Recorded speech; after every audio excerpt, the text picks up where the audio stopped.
Mis hermanos, hay unos temas que lamentablemente en las iglesias de sana doctrina no se están tocando mucho. Temas que deben servir para que la iglesia pueda quizás encauzar sus caminos, enderezar sus veredas y tomar quizás las cosas un poquito más en serio, porque hay hermanos que son un poquito laissez-faire, como dicen en francés, como que todo lo cogen muy suave, todo lo dejan pasar y que las cosas suceden como el tiempo, la vida lo depare. Y esto es muy serio, mis hermanos. Y vamos a iniciar hablando acerca de tiempos escatológicos, de la escatología.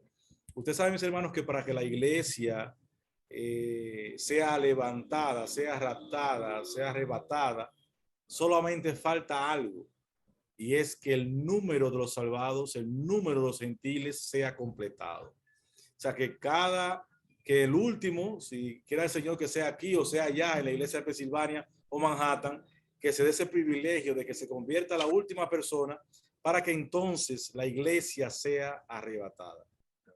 Algo importante, mis hermanos, es que la iglesia es toda persona que ha aceptado, es miembro de la iglesia, toda persona que ha aceptado a Cristo como su Salvador y que se congrega en una iglesia local, bajo una disciplina local. Eso, para una persona ser parte de la iglesia, requiere congregarse, primeramente nacer de nuevo, luego congregarse y ser parte de una doctrina local, disciplina local, bajo un liderazgo local. Entonces la escatología, mis hermanos, es una rama de la teología que estudia los eventos del futuro y de la eternidad. Es algo importante resaltar, los eventos del futuro y de la eternidad. Eventos del futuro que acontecen en la historia individual y mundial. Sabemos que hay cosas individuales para naciones y para personas de manera individual, y hay algo que impacta escatológicamente al mundo entero. Y hay también eventos de la eternidad que pasarán cuando este mundo termine. Pero es importante que no podemos obviar la variante de las profecías, que son las profecías mesiánicas, que son todas aquellas que apuntaban al nacimiento, la vida, sufrimiento, tortura, muerte, resurrección, arrebatamiento, regreso y reinado de Jesús. Estas profecías, mis hermanos, que ocupan en la Biblia, abarcan un 65% de las escrituras. Ya ustedes pueden ver si Dios lo tiene por poco, las profecías. Esto quiere decir que la Biblia es un libro futurista, mis hermanos. No es un libro atrasado como muchas personas quieren proyectarlo, un libro de que atrasado, que está viejo, que está desfasado, que ya no tiene cabida en este mundo. Es al contrario. Es el libro donde todo ser humano debe refugiarse, porque es el libro que habla claramente de lo que va a suceder al pie de la letra. Entonces, eso es importante resaltarlo. No hay ningún otro libro que sea así. Usted puede leer cualquier libro religioso, por ejemplo, del Corán, de los testigos, de los mormones, y verá que ninguno de esos libros prevé y ve cumplidas sus predicciones futuristas. Ninguno, solamente la Biblia. La Biblia, la palabra de Dios, lo que Dios susurró al oído de cada hermano de esa época. Esto quiere decir que todo lo que usted ve en las noticias, mis hermanos, y verá, están en las escrituras. Por eso el cristiano no puede escandalizarse tanto por las cosas que están aconteciendo, porque sabemos que se pondrán peor, ¿o no? Sabemos que se pondrán peor. Esto está apenas empezando, mis hermanos. La Biblia dice que habrán cielos nuevos y tierras nuevas y pasarán. Pero ¿qué dice que no pasará? Su palabra. Su palabra no pasará. Su palabra trasciende hasta la eternidad. Hermanos, los profetas, desde Moisés hasta Juan, aunque se habla de que Enoc fue el primer profeta, aunque no, Dios no quiso resaltar sus escritos en la Biblia, pero sí la Biblia menciona al profeta Enoc en Judas. Entonces, desde Enoc o Moisés hasta Juan, hablaron de un futuro, hablaron de profecías bíblicas, pero uno de los eventos más trascendentales, mis hermanos, que las iglesias predican es acerca de la segunda venida de Cristo. Pero hay algo, mis hermanos, importantísimo resaltar, que este término se maneja equivocadamente en las iglesias. La iglesia de Cristo no espera la segunda venida. La iglesia de Cristo espera el arrebatamiento de la iglesia. La segunda venida de Cristo en específico, aunque algunos dicen que se divide en dos, en el rapto y en la segunda venida en sí, pero la segunda venida de Cristo tiene efecto terrenal, o sea, él pisa tierra. En el rapto, él no pisa tierra, él viene a recoger a lo que ha regado, lo que ha escogido, que somos nosotros, un pueblo escogido para gloria y honra de él.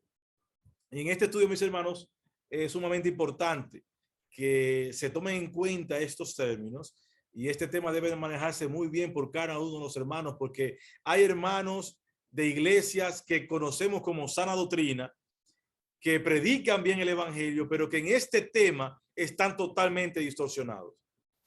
Piensan otras cosas. Y 2 Timoteo dice que debemos usar bien la palabra de verdad. Debemos utilizarla bien. Y hay términos y conceptos que debemos manejar. Por ejemplo, si nosotros miramos la iglesia como algo completamente desconocido a los profetas del Antiguo Testamento, ¿verdad? Eso es importante verlo así. El Antiguo Testamento desconocía la época de la iglesia. Si usted quiere comprobar eso, voy a citar algunos libros y capítulos y versículos que pueden anotar. No vamos a tener el tiempo de leerlos. Podemos hablar, por ejemplo, de Efesios capítulo 3, versículo 5. Primera de Pedro capítulo 1, versículo 10 al 12. De que ahí habla de que la iglesia era totalmente desconocida para el Antiguo Testamento. En el Antiguo Testamento se hablaba de la segunda venida de Cristo. Por eso los judíos, cuando vieron que Cristo se estaba anunciando como el Mesías y vieron que él estaba proyectando salvación, sanidad, rescate espiritual, lo desecharon, porque ellos estaban esperando a aquel que venía a reinar en este mundo, aquel que venía a instaurar su justicia, anunciado en el Antiguo Testamento. Pero recordemos que esos misterios de la iglesia en el Nuevo Testamento, perdón, fueron anunciados por Pablo, el apóstol de los gentiles. También como algo totalmente aparte de Israel, debemos ver eso también. La iglesia aparte de Israel y el plan de Dios para ella. En Romanos capítulo 11, versículos del 25 al 27 podemos encontrar estas referencias. O como algo único para esta edad de gracia. Efesios capítulo 3, versículos 2 al 6. Ahora, es fallar, mis hermanos, de parte de nosotros, de comprender el programa profético de Dios y su plan para las edades si no entendemos estos términos. La iglesia tiene un ministerio específico y tendrá un momento cumbre específico que no incluye el momento del pueblo escogido de Dios, por Dios, que le rechazó, y que tendrá su momento a partir del capítulo 4 de Apocalipsis, mis hermanos, donde inicia la gran tribulación. Entonces, por el poder del Espíritu Santo y la predicación del evangelio, la iglesia compuesta de creyentes, judíos y gentiles nacidos de nuevo se está formando hoy. Todavía la iglesia de Cristo, mis hermanos, se está formando, se está completando. La iglesia, el cuerpo de Cristo, cuando se complete, cuando esté completo, con todas sus partes, con todos los hermanos, con todos los escogidos, entonces esa iglesia será arrebatada o será raptada o tomada, como dice el mismo Señor Jesucristo, y lo veremos en esta noche. ¿Pero para qué? Para estar siempre con él, según lo habla Primera Tesalonicenses, capítulo 4, versículos del 15 al 17. Esa es la esperanza de la iglesia, la que nos abriga cada uno de nosotros. Entonces, mis hermanos, esta esperanza es inminente. Esto quiere decir que puede ocurrir en cuando, en cualquier momento. Cualquier enseñanza contraria acerca del retorno del Señor roba a la iglesia de la inminencia de la venida de Cristo y es esencialmente errónea. Mis hermanos, la iglesia, nosotros, si estamos aún vivos, seremos arrebatados por el Señor Jesucristo y llevado a su presencia. Ahora bien, entonces decir que esperamos con ansias la segunda venida de Cristo es un error. Nosotros los cristianos esperamos con ansia el arrebatamiento de la iglesia. Que quede claro, mis hermanos, que quede claro esto. Y hay varias tendencias, varias corrientes. Están los amilenaristas que piensan que la iglesia va a pasar por la gran tribulación y que estamos incluso ya en ese proceso. Están los postmilenalistas y están los premilenaristas pretribulacional, que somos nosotros, los que creemos que antes de la tribulación la iglesia será arrebatada y que después de la gran tribulación, entonces Cristo vendrá a reinar 1000 años a este mundo. Nosotros, mis hermanos, esperamos con ansias que el arrebatamiento de la iglesia, no la segunda venida de Cristo. Si usted se va al capítulo 19, donde empieza a hablar de la segunda venida de Cristo, se dará cuenta de que la iglesia no está en este mundo. La iglesia baja con el Señor. La iglesia baja a reinar, porque reinaremos junto con él. Ese es el privilegio que tendremos aquí, mis hermanos. Entonces, andan algunos pastores, incluyendo, como le decía, personas que vemos en las redes y decimos, wow, qué mensaje, wow, qué predicación, wow, qué hermanos, que están totalmente distorsionados de esta realidad. Piensan que la iglesia ya está pasando por este proceso de ira y de tormento. Piensan que Satanás está medio atado, y yo no sabía que medio atado podía hacer lo que él quería aquí en este mundo con las personas, o mejor dicho, lo que Dios le permite, pero está totalmente en sus influencias aquí. Será solamente atado, mis hermanos, cuando inicie el milenio. Dice la Biblia que será lanzado al abismo. Y luego, para su condenación eterna, entonces al lago de fuego. Luego ese tema lo vamos a tratar cuando hablemos de el milenio. Entonces, ¿cuáles temas vamos a tratar hoy en esta noche? Vamos a hablar acerca del arrebatamiento de la iglesia. Si hacemos una curva, mis hermanos, esta es la iglesia, es arrebatada. Celebramos entonces, o Jesucristo celebra el tribunal de Cristo, luego se celebran las bodas del Cordero y luego entonces viene el milenio. Y en el medio se estará desarrollando lo que es la gran tribulación. Ese es el panorama futurista, escatológico, que nosotros tenemos según lo que la Biblia nos describe.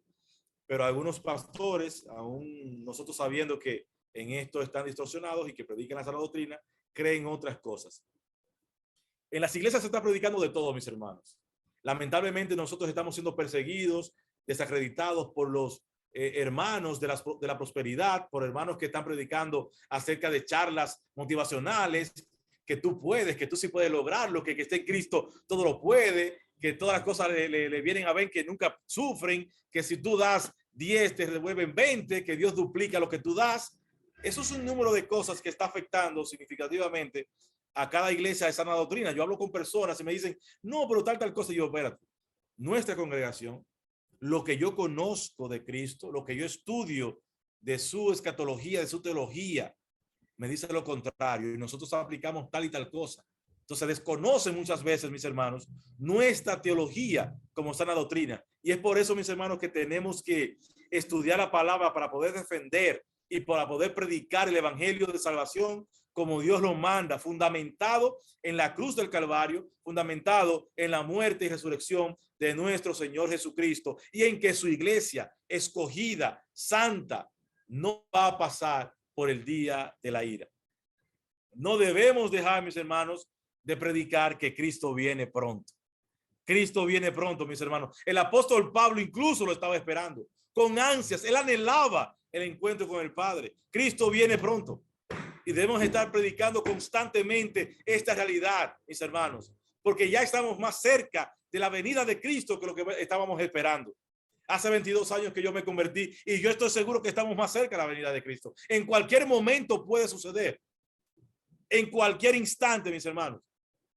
Y es lamentable que estemos pensando en otras cosas. Hay hermanos que no les gusta hablar de este tema.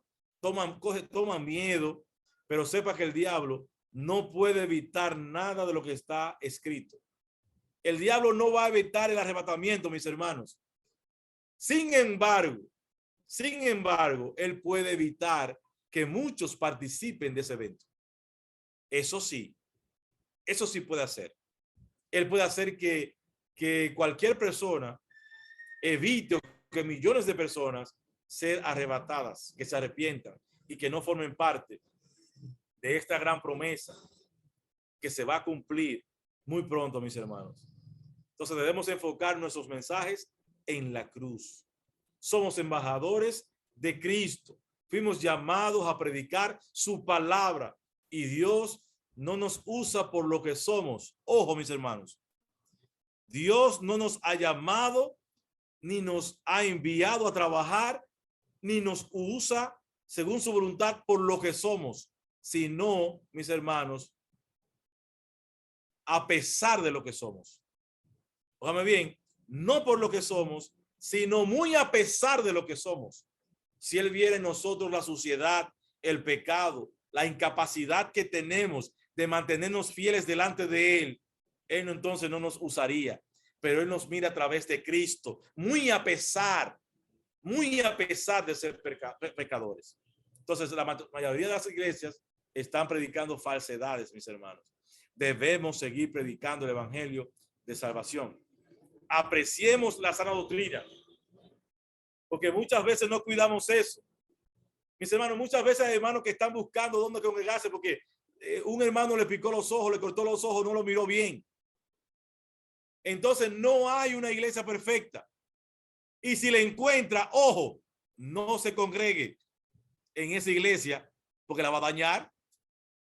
Si yo encuentro una iglesia perfecta, yo no puedo congregarme. Yo soy un vil pecador.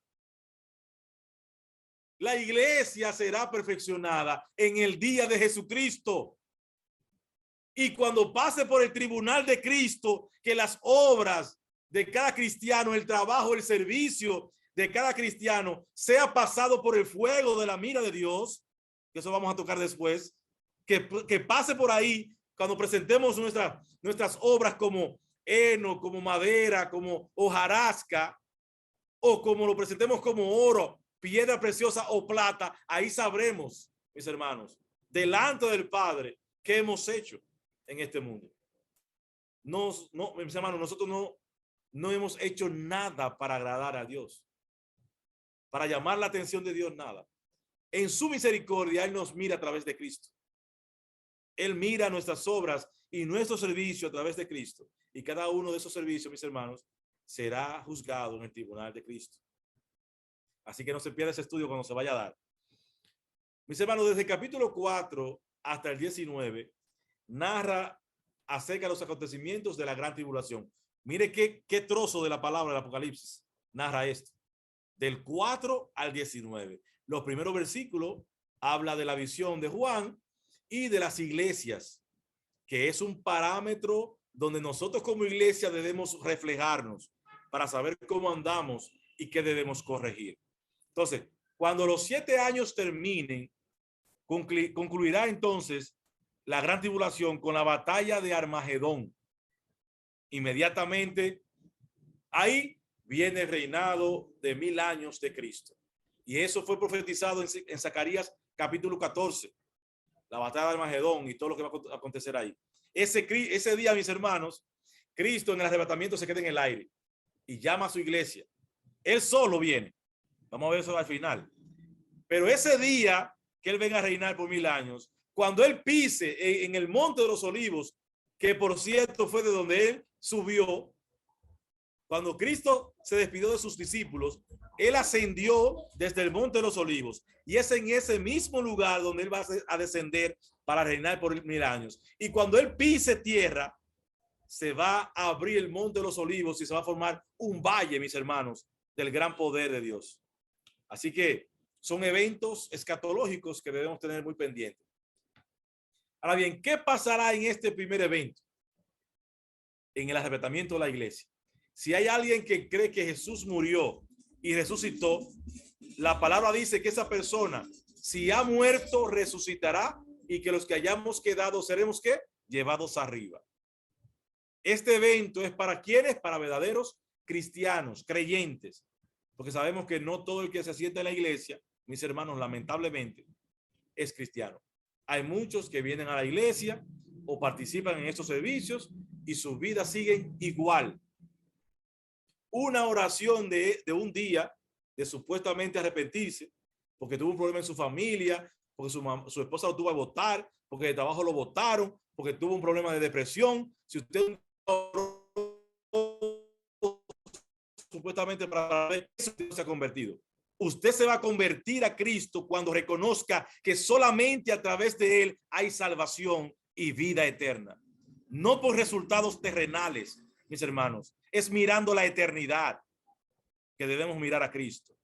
Entonces, no es verdad que usted va a decir que es cristiano porque ese día hizo una oración y siguió su vida de desenfreno por ahí. No, debe haber un cambio. Usted no ha nacido de nuevo. Segunda Corintios capítulo 5, versículo 17 dice, de modo que si alguno está en Cristo, ¿qué? Nueva criatura es. Las cosas viejas pasaron, he aquí todas son hechas nuevas. Pero hay hermanos que piensan que con una oración fue suficiente, pero hacen lo siguiente, maldicen sus hijos, maldicen su esposa, se llevan mal con sus vecinos y con todo el mundo y llegan a la iglesia como que nada ha pasado. Sencillamente no han nacido de nuevo. Solamente son cristianos cuando pasan la puerta de la iglesia hacia adentro. Luego que salen de ahí, ya son otra persona. Mis hermanos, el verdadero cristiano es conocido por sus frutos en el trabajo, en la calle. Hermano, el cristiano hasta camina diferente. El cristiano habla diferente. Sus gestos son diferentes.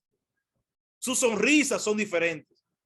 Sus alegrías, sus tristezas son diferentes, porque aún la tristeza y el lloro del cristiano es con esperanza y con seguridad en Cristo Jesús. Mis hermanos, si el cielo no se gana, solo si has nacido de nuevo, irás al cielo. No hay forma de ganarse el cielo. Debe haber un nuevo nacimiento. Si no, pregúnteselo entonces, mis hermanos, a religioso de Nicodemo, en San Juan 3, del 4:16, como Cristo le dijo, pero tienes que nacer de nuevo. Si quieres ver el reino de Dios, tienes que nacer de nuevo.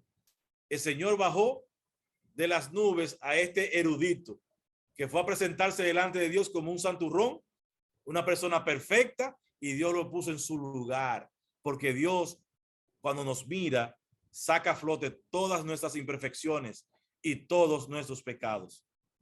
Un cristiano se conoce en la iglesia, claro que sí, pero se conoce en el trabajo, en la calle y sobre todo en su casa.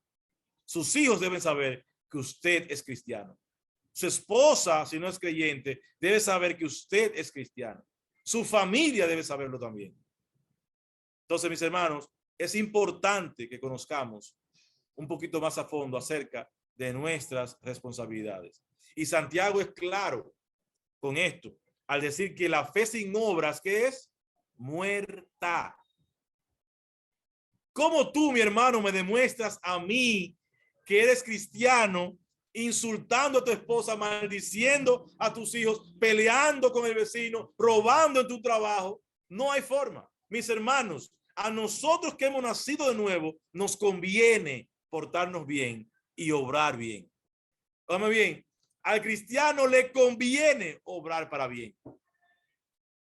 Nos conviene, mis hermanos, para que cuando salgamos del tribunal de Cristo, no salgamos con la frente pelada y con las manos vacías. Debemos obrar para gloria y honra del Señor. Hemos sido llamados para un servicio impecable. Y si hay alguien en esta noche que no ha conocido a Dios y que cree que fue cristiano, pero vive de esta manera, le invito a que lo haga en esta noche. Conviértase a Cristo y recibirá el perdón de pecados y por ende la seguridad de vida eterna. Entonces, mis hermanos, la palabra arrebatar viene del latín rapere, que significa levantar repentinamente. En el arrebatamiento de la iglesia solamente participarán nuevos creyentes, nuevos creyentes no, sino cristianos o creyentes. Y tendrán un orden, porque Dios es un Dios de orden. Primero los que hayan creído en Cristo y que ya estén dormidos serán arrebatados. Entiéndase que dormidos son aquellos cristianos que ya no están con nosotros, que su cuerpo está en el sepulcro vuelto polvo, pero que su alma está presente en el Señor. ¿verdad? Dormidos en cuerpo, espiritualmente. Entonces, es importante entender esta parte y luego nosotros que ya hemos quedado aquí seremos que arrebatados juntamente con ellos. En el arrebatamiento la iglesia recibirá cuerpos gloriosos. Mis hermanos, entienda esto, porque muchos hermanos, aunque saben que Dios hizo el cielo, la tierra, el universo, las galaxias y todo lo que existe, pero como que se les hace difícil entender la magnitud de lo que nos espera a nosotros, mis hermanos. Hermanos, entienda de que literalmente seremos arrebatados y que literalmente en las nubes recibiremos un cuerpo glorioso, semejante al Señor, que no envejece, que no se enferma. Hermano, cuando los apóstoles estaban en el aposento alto, encerrados, las puertas cerradas, las ventanas cerradas para que no lo descubrieran, ¿quién se apareció en medio? Jesucristo, sin abrir ni una puerta, ni una ventana, ni el tejado. Porque Cristo tenía un cuerpo glorificado, un cuerpo que atraviesa la materia, un cuerpo que puede viajar en segundos al tercer cielo, un cuerpo que puede volar, mis hermanos. De todo podremos hacerlo. Y usted sabe, mis hermanos, que muchos de nosotros cuando estábamos pequeñitos queríamos ser Superman, ¿verdad? Queríamos ser la hembra, la Mujer Maravilla. La hermanita mía una vez quiso ser la Mujer Maravilla, se subió a una silla y cuando cayó salió con un chichón. Pues allá ya se dará ese gusto de ser quizá la Mujer Maravilla, ¿verdad? O un ente, porque no tendremos sexo, un ente con poderes extraordinarios, mis hermanos. Eso lo habla la palabra de Dios. Entonces, mis hermanos, es importante esto. Ellos estaban cerrados y Cristo se apareció con un cuerpo glorificado, glorioso. Y dice la Biblia que seremos ¿qué? Semejantes a Él. Eso es importante saberlo. Si hoy, mis hermanos, si hoy, en estos momentos, sucediera ese evento del arrebatamiento, ¿cuántas cámaras quedarían con personas escuchando el estudio? Esperemos que ninguna. ¿Escuchó bien? Si en estos momentos Cristo viene y levanta su iglesia, ¡bus! ¿Cuántas cámaras estarían pendientes del estudio? Yo espero que ninguna. Que se quede la conexión sola y que solamente se vean los asientos vacíos solamente. Así que demos la gloria al Señor, glorifiquemos su nombre porque Él es bueno y nuestras esperanzas están fundadas en Él, mis hermanos. Pero cuando ese evento suceda, el mundo sufrirá conmoción. Imagínense, aviones piloteados por cristianos, vehículos, cruceros piloteados por cristianos, empresas industriales piloteadas, manejadas por cristianos, y que los cristianos desaparezcan. Habrán millones de muertes, mis hermanos, en el mundo entero. Desastres totalmente. Y esto no es fábula, esto es palabra de Dios. Mis hermanos, en la Biblia nada es fábula.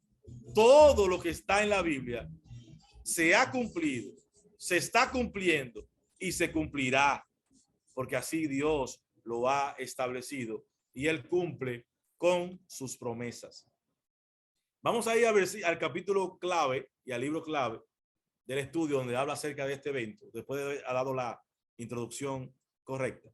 Primera Corintios capítulo 15, mis hermanos, vayan allá. Primera Corintios capítulo 15, versículos del 51 al 54. Vean qué curioso inicia este texto. He aquí os digo un misterio. Mis hermanos, es importante que usted se dedique a buscar en la Biblia, en las epístolas de Pablo, esta palabra misterio, porque cada una de estas palabras fueron reveladas únicamente a él y competen ¿a quién? A la iglesia. Dice, he aquí os digo un misterio. No todos dormiremos.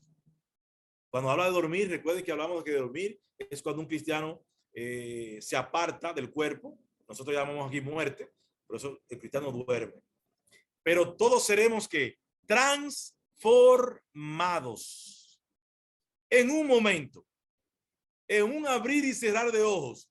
Mis hermanos, no sé si usted se ha puesto a medir en cuántos segundos usted cierra los ojos, pero algo rápido. A la final trompeta, porque se tocará la trompeta y los muertos serán resucitados. ¿Por de qué manera? Incorruptibles.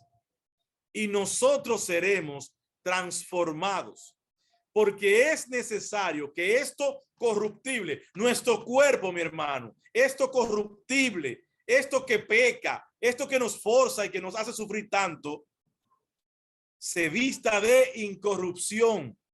Y esto mortal, nuestra vida aquí, se vista de inmortalidad. Y cuando esto corruptible se haya vestido de corrupción, de incorrupción, y esto mortal se haya vestido de inmortalidad, entonces se cumplirá la palabra que está escrita: sorbida es la muerte en victoria. Y vamos a traducir: derrotada es la muerte por la victoria de Cristo en la cruz del Calvario. Hermanos, eso es una esperanza preciosa que tenemos. En la Biblia solamente debe presentarse un evento una sola vez para saber que se cumplirá, porque Cristo no miente. Una sola vez. Y acerca del arrebatamiento no es una vez que se habla, que quede claro. Cuando esto suceda, mis hermanos, los que creyeron en Cristo, cristianos auténticos y que hayan muerto, serán, ¿qué? Como decía ahorita, levantados con cuerpos gloriosos, cuerpos espectaculares, y nosotros inmediatamente seremos arrebatados y recibiremos también cuerpos nuevos, cuerpos gloriosos como el cuerpo de Cristo. Ahora bien, ¿por qué Cristo va a arrebatar a su iglesia? ¿Por qué Cristo decidió levantar a esta iglesia que está compuesta de gentiles, de judíos? Él hizo de dos naciones, ¿qué? Una, a través de su muerte y resurrección. Entonces, ¿por qué? Hay varios propósitos para Dios guardar a su iglesia de estos días que vendrán. Y vamos a ver algunas de esos propósitos o buenas noticias que tenemos como iglesia. La primera gran noticia es que la iglesia es llevada al cielo para que pueda estar en la casa de Dios por la eternidad. Eso es lo primero. ¿Dónde encontramos eso? En San Juan, capítulo 14, versículos del 1 al 4. Dice: no se turbe vuestro corazón. ¿Creéis en Dios? Creed también en mí. Ahí dice como si, ¿tú crees en Dios? Pues tú crees en mí. En la casa de mi Padre muchas moradas hay. Si así no fuera, entonces yo se lo hubiera dicho. Entonces voy pues a preparar lugar para vosotros. Y si me fuere y os preparar el lugar, vendré. Ojo, mis hermanos, aquí está la clave. Vendré otra vez y os tomaré, arrebataré y os tomaré a mí mismo. Otra clave. Cuando Cristo dice a mí mismo, habla de su cuerpo. ¿Cuál es el cuerpo de Cristo? Su iglesia. ¿Verdad que sí? La iglesia es el cuerpo de Cristo. Entonces, Él vendrá a tomarse a sí mismo para que donde yo estoy, vosotros también estéis. Eso incluye que nos vamos al cielo con Él y luego reinaremos también aquí en el milenio, porque Él no nos quiere separados de Él, mis hermanos. Estaremos siempre con el Señor Jesucristo. Siempre. Si fuera como dicen muchas personas, que la iglesia será arrebatada después de la gran tribulación, entonces la iglesia subiendo y Cristo bajando diciendo nos vemos allá arriba. No, mis hermanos, eso es ilógico, porque sabemos que después de la gran tribulación se va a dar que el mundo entero sabrá que Cristo viene. Esto es un evento que debemos resaltar, mis hermanos. En el arrebatamiento nadie sabrá. Dice la Biblia que el día ni la hora nadie lo sabrá. Pero en la segunda venida de Cristo será anunciado, tanto así que los reinos se reunirán a poder a batallar contra el Mesías para no dejarlo llegar, porque no quieren un reinado justo. Entonces, no es verdad que Cristo va a arrebatar la iglesia y va a ir bajando Él. No, Él quiere estar juntamente con nosotros como iglesia. Y estaremos juntamente con Él. Nunca más, nunca nos separaremos de Él. Así que esa es la esperanza grande que tenemos, mis hermanos. Y dice, para que donde yo estoy, vosotros también estéis. Y otro, yo espero que no me diga ningún hermano por ahí o que haya pensado, pero ¿dónde cabremos nosotros toditos? ¿Dónde vamos a caber todos, mis hermanos? Pero ven acá, mis hermanos. Pero el planeta Tierra, eso es insignificante delante del cielo, del segundo cielo. Imagínense el tercer cielo, donde está la presencia del Señor. No hay forma de comparar esto. Y además recuerde que no somos todos como por allá. La Biblia dice que los perdidos serán como que, como la arena del mar. Tendremos espacio, mis hermanos, suficiente para gozarnos en la eternidad. Así que dé la gloria al Señor en esta noche. Segunda noticia buena que tenemos. La iglesia es llevada al cielo para unirse a Cristo por la eternidad. Hermanos, seremos unidos con Cristo eternamente. Vamos a ir a Apocalipsis, capítulo 19, que es justamente después de estos eventos, del 6 al 9, donde ya se está hablando acerca de un evento majestuoso. Y oí como la voz de una gran multitud, como el estruendo de muchas aguas, y como la voz de grandes truenos que decía, aleluya, porque el Señor nuestro Dios Todopoderoso, ¿qué? Reina. Eso está anunciando el Mesías para su reinado. Gocémonos y alegrémonos y démosle gloria, porque han llegado, ¿qué? Las bodas del Cordero, y su esposa se ha preparado, y a ella se le ha concedido que se vista de lino fino, limpio y resplandeciente, porque el lino fino es las acciones justas de los santos. Mis hermanos, en las bodas del Cordero, nosotros nos uniremos a Cristo eternamente como su iglesia, como su novia, como su cuerpo. Y dice el versículo 9, y el ángel me dijo, escribe, bienaventurados los que son llamados a la cena de las bodas del Cordero. Mis hermanos, somos bienaventurados en Cristo Jesús. Y me dijo, estas palabras son fieles y verdaderas. Mis hermanos, desde que Cristo subió a su presencia, a la presencia del Padre, Él está preparando todo para recibirnos, para darnos morada allá en los cielos. Y para las bodas del Cordero también. Está preparando la hermosa ceremonia, y la iglesia pertenecerá a Cristo por la eternidad. ¿Para qué? Para adorarlo eternamente, mis hermanos. Él dijo, yo no tomaré más de este vino hasta el día que lo beba de nuevo con vosotros en el reino de mi Padre. Esa es otra promesa que tenemos con él. Él no ha vuelto a tomar vino, mis hermanos. Y ojo, el vino estará también presente en el reino milenial de Cristo. Eso es algo que Dios escogió. Y ese vino lo va a tomar nuevamente con nosotros para brindar, pero cuando estemos ya en su reino con el Padre. Entonces, allá los ángeles, mis hermanos, otro privilegio, nos darán la bienvenida. Sonarán trompetas, recibirán a la iglesia que no prestó atención a las burlas de este mundo y que quiso entregar su vida a Cristo.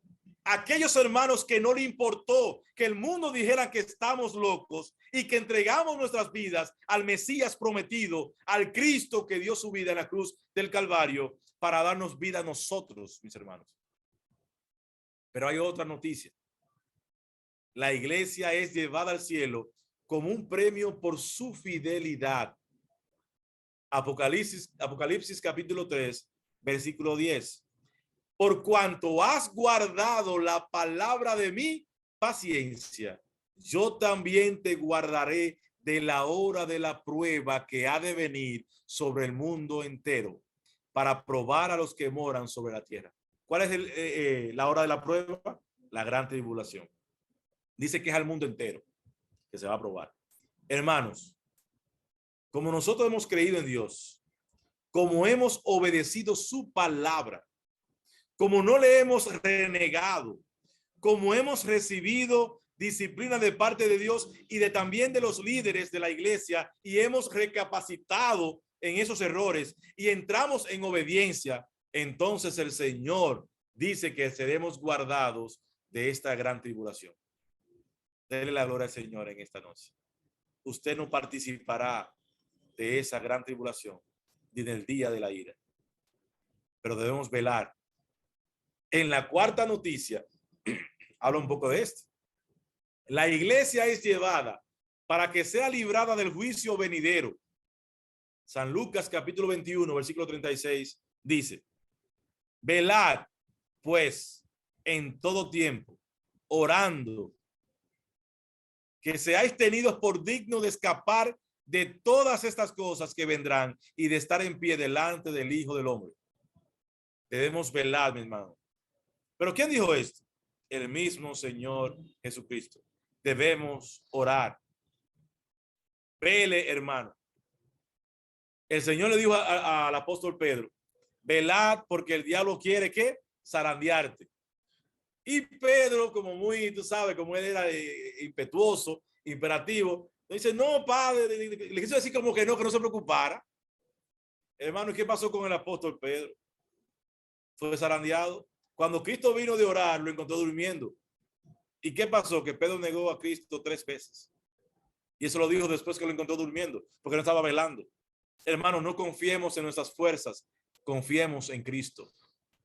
Confiemos en que si somos fieles a Él, si oramos, si velamos, si nos congregamos, si trabajamos en la obra del Señor, Él va a cuidarnos.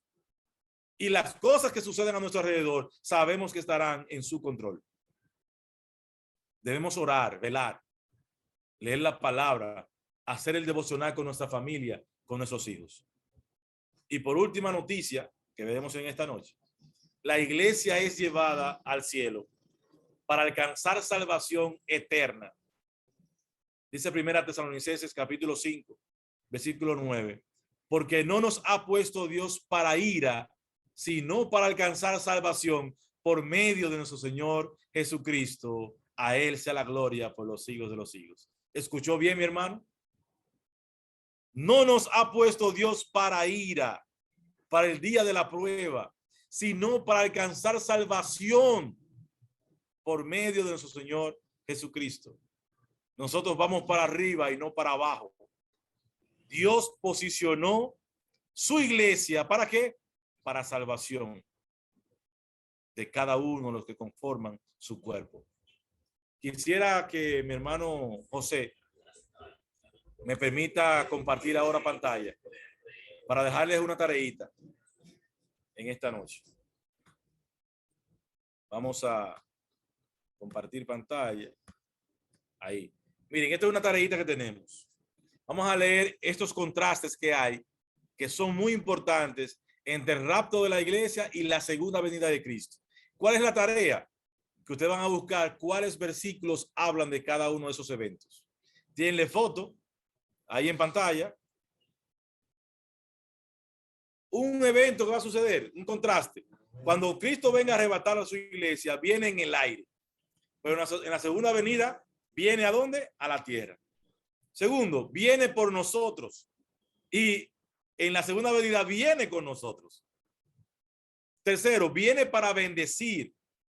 En la segunda venida viene para juzgar y hacer guerra y hacer justicia. Cuarto, viene en las nubes en el rapto. En la segunda venida viene y desciende al monte de los olivos. Quinto, él en el arrebatamiento no viene a juzgar al mundo. En la segunda venida viene a juzgar este mundo y las naciones. Sexto, en el arrebatamiento lleva a los santos al cielo. Pero en la segunda venida de Cristo trae los santos junto a él a la tierra desde los cielos a reinar con él. Séptimo, en el arrebatamiento viene inminentemente en cualquier momento. El arrebatamiento viene en cualquier momento. Sin embargo, la segunda venida viene con muchas señales. Cristo es anunciado. Octavo, el arrebatamiento es secreto, viene secretamente. El octavo dice, la segunda venida viene abiertamente y todo ojo le verá. Todo ojo verá al Mesías descender en su segunda venida. Noveno, en el arrebatamiento no encadena a Satanás. Sin embargo, en la segunda venida encadena a Satanás en el abismo. ¿Por qué tiempo? Por 1000 años. Décimo, viene solo por la iglesia en el arrebatamiento. pero en la segunda venida viene para bendecir a todo el mundo y establecer su reino justo y milenial. 11avo, en el arrebatamiento viene sin ejércitos. La Biblia menciona que solamente Él está presente. Pero en la segunda venida viene con los ejércitos del cielo y con su iglesia. Y por último, viene para completar nuestra salvación con el arrebatamiento de la iglesia, pero en la segunda venida viene para cumplir la promesa hecha a David de que vendrá a posicionarse en el trono de David y reinará por 1000 años y establecerá un reino justo y perfecto en ese tiempo. Mis hermanos, aún Cristo estableciendo su reinado en ese tiempo, las personas al final del milenio no estarán contentas y se rebelarán cuando Satanás sea liberado. Pero nosotros le damos la gloria al Señor, que no pasaremos por esos eventos y que nosotros seremos arrebatados como su iglesia, como su pueblo, como los escogidos, los redimidos, para gloria y honra de nuestro Señor Padre. Este es el primer estudio que habla del arrebatamiento. Luego sigue el tribunal de Cristo. Es muy importante para los cristianos para que sepamos que no podemos estar con los brazos cruzados porque nuestro servicio será juzgado en ese tribunal. Luego de ese estudio del tribunal, que dura 2 secciones, posiblemente, quizá podamos llevarlo a una, entonces viene lo que son las bodas del Cordero, que también se celebrarán en el cielo. Y luego de las bodas del Cordero, entonces venimos y aterrizamos a lo que es el reino milenial de Cristo, y luego de eso vendrán entonces la eternidad, cielos nuevos y tierra nueva.